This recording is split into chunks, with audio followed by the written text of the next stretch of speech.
राज्यात नव्याने स्थापन करण्यात आलेल्या 93 आरोग्य संस्थांसाठी 2603 कंत्राटी पदांची निर्मिती, सार्वजनिक आरोग्य विभागाचा महत्त्वाचा निर्णय।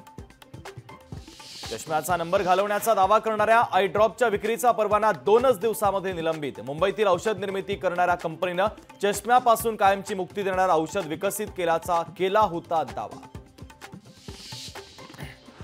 राष्ट्राध्यक्ष पदाच्या निवडणुकीच्या पहिल्या ओपन डिबेटमध्ये कमला हॅरिस डोनाल्ड ट्रम्पवर भारी। व्यापार, गर्भपात, रशिया युक्रेन युद्धासह अवैध घुसखोरीच्या मुद्द्यावर ट्रम्प यांना घेरलं। इलेक्ट्रिक वाहन खरेदीचा विचार करणाऱ्यांसाठी आनंदाची बातमी, केंद्र सरकारच्या 10,900 कोटींच्या योजनेला मंत्रिमंडळाची मंजुरी।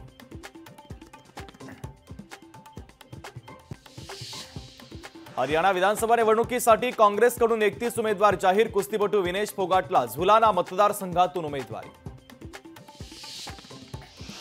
हरियाणा निवडणुकीसाठी आपची चौथी यादी जाहीर, चौथ्या यादीत 21 उमेदवारांची घोषणा।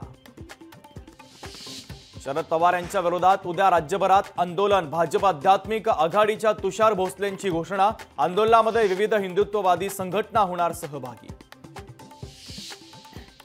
भारताचा चीनसोबत व्यापार बंद होणार नाही, गुंतवणुकीच्या संदर्भातील निर्बंध कडक करणार परराष्ट्र मंत्री एस जयशंकर यांची माहिती।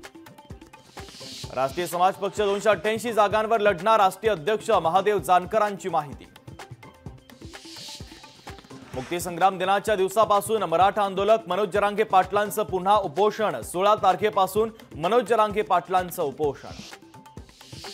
वर्ध्यात बीआरएस नेते जयकुमार बेलखेडेंचा प्रहारमध्ये पक्षप्रवेश, तर बच्चू कडूंच्या उपस्थितीमध्ये बेलखेडे यांचा प्रहार पक्षात प्रवेश।